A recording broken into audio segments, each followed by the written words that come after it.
Adi Gunawan, monggo Mas. Langsung disampaikan aja. Oke, Mbak Ines, terima kasih Pak Mas Jody. Jadi terkait sebenarnya pertanyaan lama tentang penyakit bule di Indonesia karena ini kan serem. ya kan penyakit yang nggak pernah dalam tanda kutip sampai hari ini belum ada satu teknologi yang bisa menyelesaikan penyakit bule. Nah, saya diskusikan hal ini dengan beberapa teman-teman waktu saya kerja di perusahaan jagung itu, mereka bilang agak susah bule karena ada multiple gen yang mempengaruhinya gitu. Saya tidak tahu kan, tapi yang saya tahu pasti kerugian yang ditimbulkan oleh penyakit bule di petani besar. Gitu. Kalau Pak Humam menikmati itu zamannya jualan setidaknya ya kan. Itu salah satu yang menikmati Pak Humam dulu. Tapi sampai hari ini nggak tuntas. Gitu. Semua itu ada berkah kok. Tapi sampai hari ini ternyata belum tuntas juga, belum bisa tuntas gitu. Itu aja. Dan satu lagi mungkin Ibu Ines, Mbak Ines, seberapa cepat satu teknologi atau satu hasil dari penelitian atau genome editing ini agar bisa diterima atau bisa secara praktikal diperoleh manfaatnya oleh petani gitu. Saya kira mungkin dari mulai awal ya, mungkin 2 tahunan,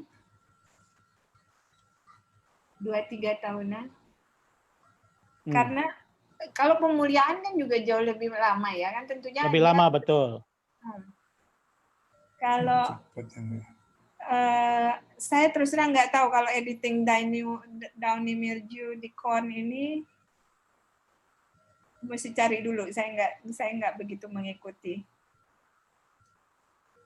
Tapi kalau untuk tanaman-tanaman kalau kita bandingin aja waktu kayak misalnya tungro itu kita dapat tanaman mungkin setahun, tapi kan habis itu harus diuji di lapangannya. Itu untuk mensegregasi. Jadi kan dapat tenol, habis gitu di tenol itu masih ada guntingnya.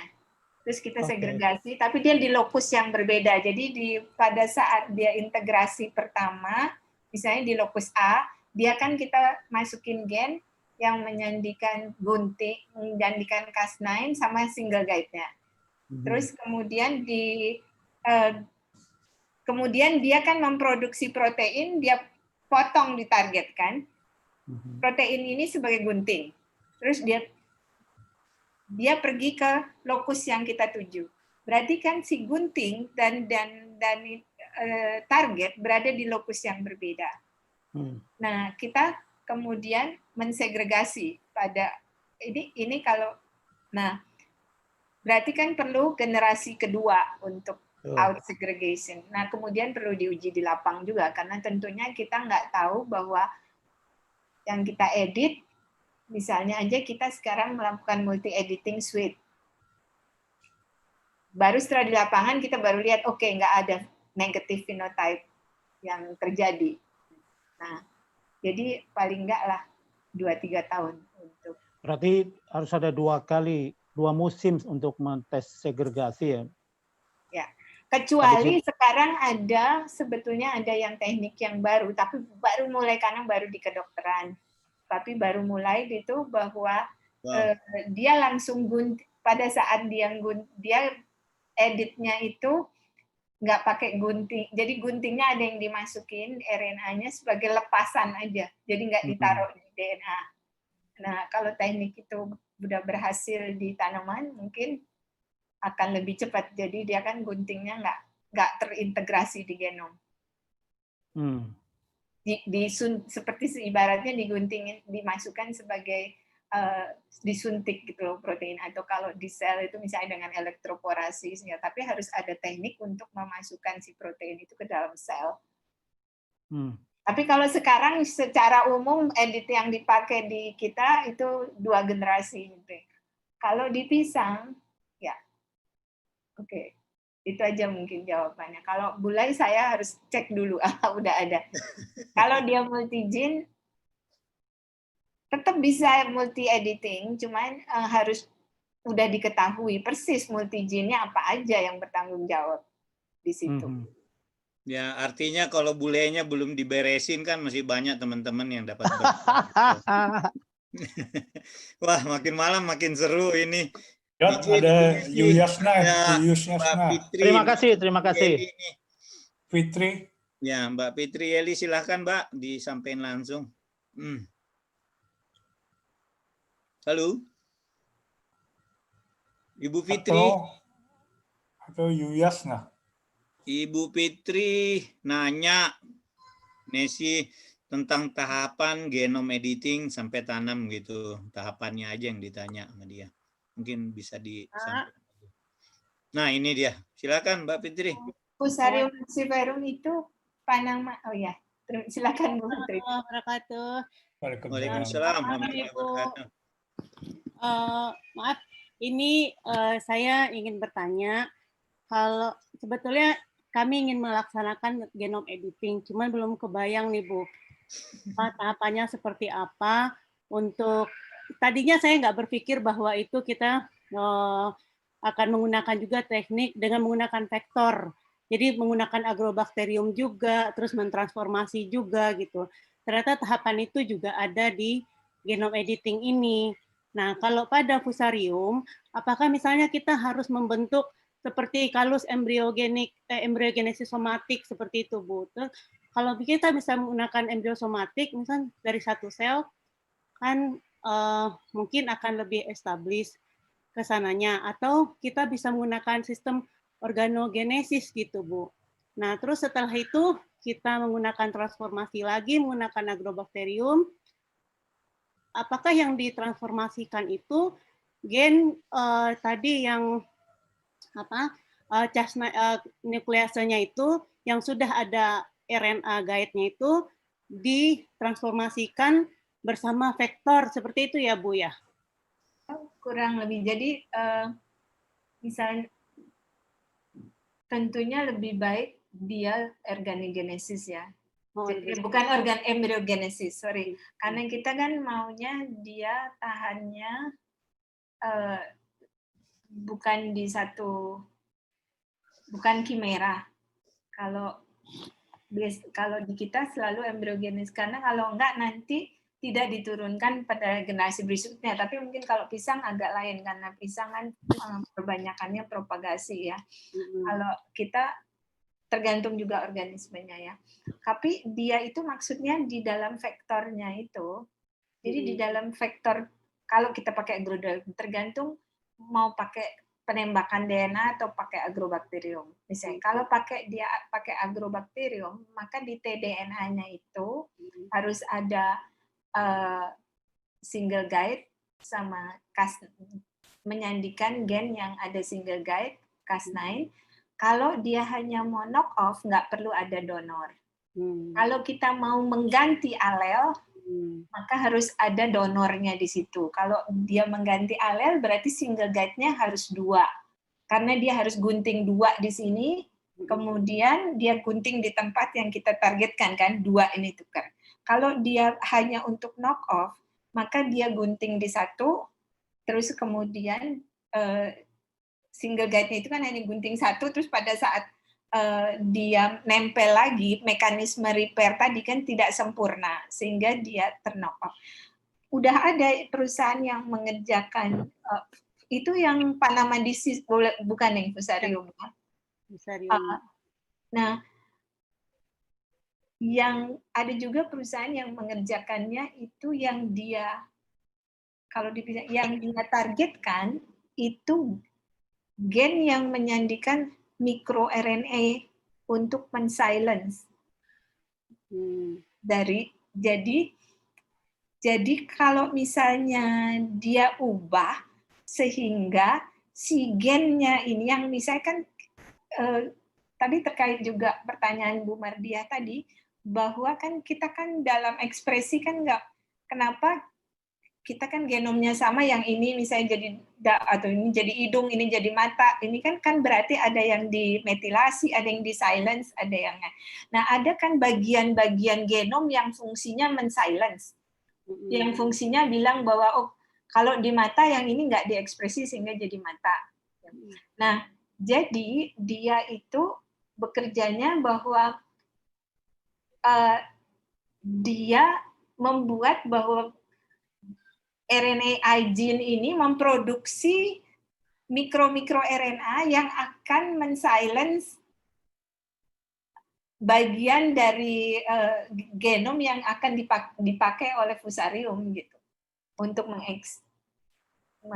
perusahaan itu menggunakan pendekatan seperti itu. Jadi dia sekaligus membuat beberapa mikro RNA, jadi hanya beberapa basa yang dirubah di tanamannya. Ya, atau kita memang tahu persis fusarium gimana dia bisa interaksi sama pisang kan. Nah, tapi kalau secara ininya memang tetap tadi pakai kultur jaringan, pakai ini, kemudian dilihat mana yang punya mutan, mana yang tidak mutan. Berarti memang, maaf Ibu, berarti memang whole genome sequence-nya itu harus kita ketahui terlebih dahulu ya Bu ya? Referensinya. Lebih gampang, tapi kalau misalnya kita enggak, tapi kalau pisang kan ada, kalau pisang, kalau ada reference genome lah. Kalau ada reference genome kan kita bisa kurang lebih mendesain single guide-nya lebih mudah. Terus kemudian, atau kita sequence di sekitar, kalau kita pisangnya jenisnya lain dari pisang yang di reference genome. Jadi kita mau mengedit gen A, yang di sekitarnya di sebelah kanan, di sebelah kiri kita sequence. Jadi kita tahu kalau dia memang akan mengedit di situ gitu. Tidak akan mengedit di tempat yang salah. Dan kemudian sisi itu kan harus penting itu, bahwa dia ada palm recognition site-nya itu, bahwa ada NGG, ada itu memang ada di tempat yang kita mau edit. Jadi kita tahu kita mau pakai guntingnya yang mana. Kalau misalnya kayak dalam kasus saya, bisa dalam penelitian saya ada yang kita harus pakai CPF karena dia nggak ada NGG. Jadi memang gabungan lah antara bioinformatik sama kultur jaringan sama pemuliaan ngelihat fenotipiknya. Iya Bu. Iya. Terima kasih banyak Bu Ines. Sebetulnya saya juga tadi ragu juga tuh Bu, menggunakan enzim nukleasenya tuh yang mana, kan tadi ada 3 tuh yang ada NGG tadi ya Bu ya, ada beberapa enzim nuklease yang akan kita gunakan. Nah, pemilihan enzim nukleasenya tuh yang mana gitu, itu juga masih. Nah, itu berdasarkan palm site-nya itu ada nggak? Begitu Ibu kan ngelihat nih sequence-nya.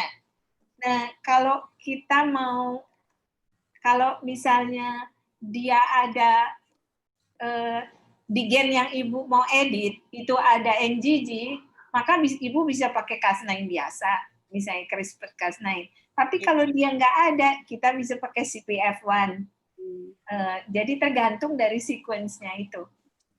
Baik Bu, terima kasih banyak Bu Ines, terima kasih Pak Moderator. Terima kasih kembali. Yuyasna, Terima kasih atas partisipasinya. ada Yuyasna belum dijawab, belum ada pertanyaan dari Kalau N Yuyasna. maksudnya apa aja?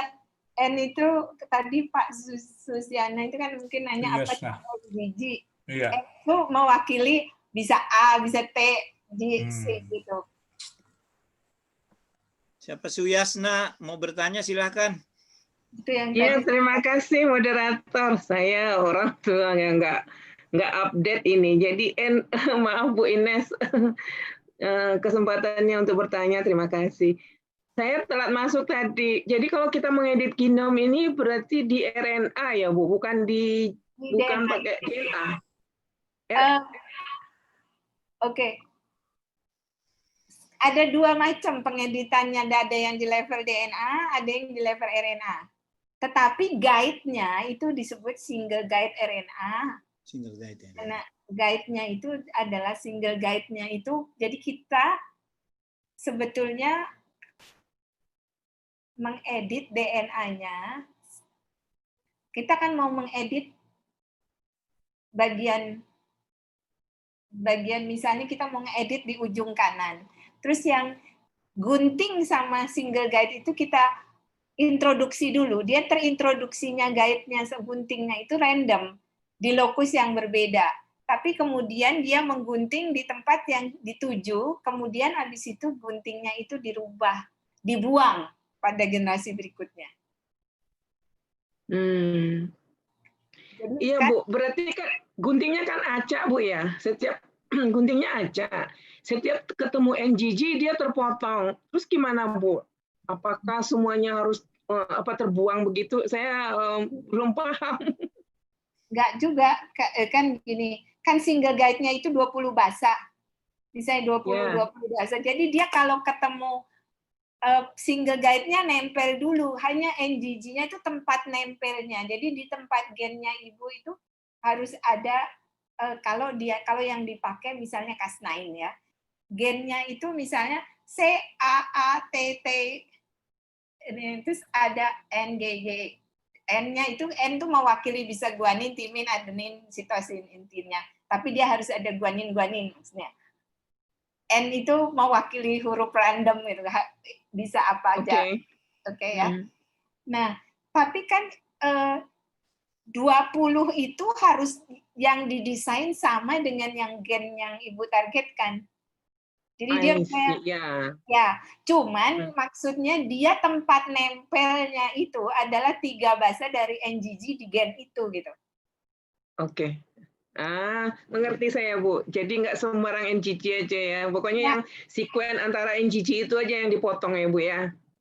Yang dia nempelnya itu di sekitar 3 bahasa dari NGG dia potong. Tapi kita 22-nya itu yang menentukan. Jadi jangan sampai bahwa 22 ini misalnya itu ada di mana-mana gitu. Tapi jadi kita harus justru desain single guide-nya itu harus yang unik. Jadi 20 misalnya tergantung ada yang 20, ada yang sekitar itulah. Nah, itu dia program itu adalah gunanya untuk mencari di genom dia 20 itu di tempat gen yang ibu setuju. Misalnya ibu ukuran gennya kan antara 2 kilobase, 2000. 20 yang mana yang unik hanya ada di tempat gen ibu. Nggak ada di tempat lain di genom gitu. Iya. Oke Bu, mengerti. Terima kasih penjelasannya Bu Ines. Mantap pula.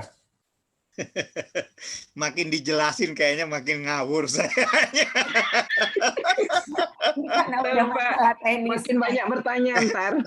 Tadinya di awal sih agak ngerti juga, makin ke dalam kok makin ngambang ya. Nggak apa-apa. Ada pertanyaan lagi silahkan. Karena intinya sih kan itunya mungkin harus Mas Budi mau bertanya, Mas. Baik, saya ingin bertanya aja, Ines. Kenapa kita sekitar 20? Kalau misalnya lebih dari 30, apakah makin sulit? Atau semakin spesifik? Ya, makin sulit. Tapi di satu sisi makin spesifik. Atau kurang dari itu? Misalnya, ini ya, kalau cuma kan belum tentu ada gitu loh. Masalahnya memang lebih spesifik, tapi di gen yang ditargetkan belum tentu ada. Iya nggak? Kalau 30 itu harus. Nah, tadi kan kita sudah tahu sekuensinya dulu sebelumnya. Ya, dia itu komunikasinya sekaligus. Nesi, mic turun lagi Nesi. Oh iya. Sorry. Karena matanya semangat. Udah ngantuk kan? Ya. Ukurannya semuanya nggak persis sama. Jadi CPF itu lebih banyak, memang lain-lain jadinya. Yang terus kemudian kalau yang ini kan utasnya blunt end kalau yang Cas9. Kalau CPF dia overhang. Jadi memang single guide-nya itu ukurannya sekitar yang ada di efektif adalah sekitar segitu. Tapi kalau memang ada yang lebih spesifik, ada yang lebih banyak tidak spesifiknya. Jadi NGG-nya itu di 3 atau 5? Ujung 3 atau ujung 5? 5' N, NGG, 3' N. Oh, NGG. di 5 Tapi prime. kalau dia CPF1, maka dia 5 prime N, TTN, 3 prime N. Oke. Di base barangkali ada.